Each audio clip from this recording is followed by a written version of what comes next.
pain and the heartache that I think I went through and kept into myself because of the fear that was there.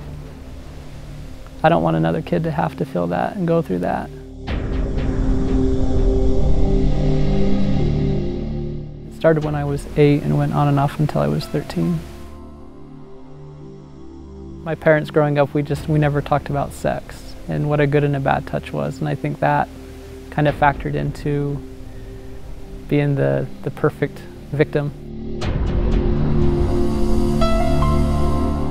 Started out kind of with the touching and the hugs and things like that, and I think looking back, I don't think I even realized that maybe in his mind he was getting some satisfaction out of it, where me, it was just me and Ken.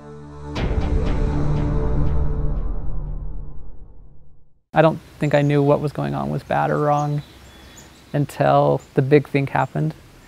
And then at that point he started threatening me with a knife. And it wasn't every time, but it was enough that I really felt like if I said something to my parents or somebody, that he would either hurt me or somebody I loved. I just wonder if just any adult would have asked me and just given me that chance. I mean, sometimes I think to myself, I wonder if they would have asked me and pushed it. I wonder if I would have been strong enough to say it, or if I was scared enough that I would have just buried it still. Whenever I look at that and think to myself and think of the things that happened and actually verbalize it, I think it breaks my heart more than anything. My parents were involved in my life growing up. My mom helped out at my school all the time, and my dad was always either a head coach or an assistant coach with our sports. And it was just going back to the talking about sex and the good and bad touch. That stuff still needs to be talked about. It needs to be discussed.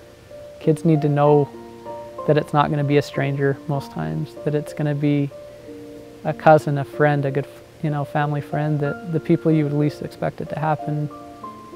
When I got back from an LDS mission in 2002, I began having seizures, and the next 7 or 8 years that became my way of dealing and coping with the abuse. I feel like a lot of times as a kid, I was physically there but not mentally there. And that's a lot of times with the petit mal seizures. Sometimes my eyes would flutter, sometimes I would just kind of stare off. And I think I did that a lot as a kid just to protect myself, to get away from it.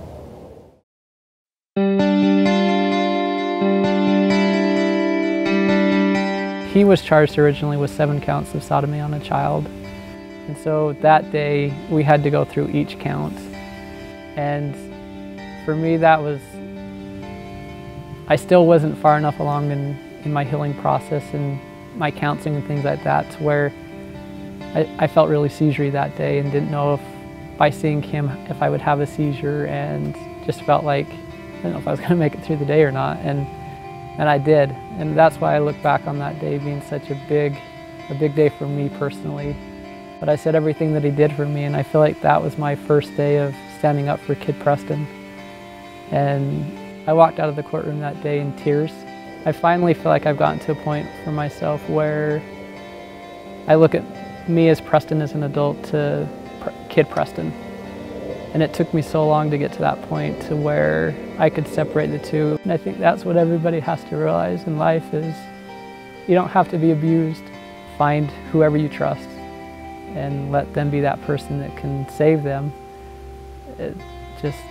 So they don't have to go through any of that heartache, or it can stop at that point. It starts out with the little things. Like I said, my parents were involved in my life. They just needed to be a little bit more involved with this aspect.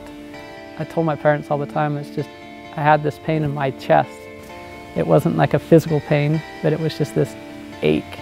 And that's what I wanted them to take away, but realized they couldn't.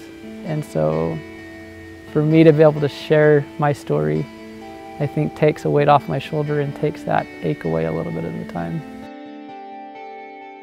When I talk with people, I ask them the question if they know somebody that's been abused. And it's interesting because most of the time, every hand goes up in the room. And then I ask them if they're parents or if they have younger siblings or nieces or nephews or grandkids, things like that. And again, everybody raises their hand. And I just think that's our clue right there, is we are all involved in some kid's life. We can all be that hero that I wanted as a kid.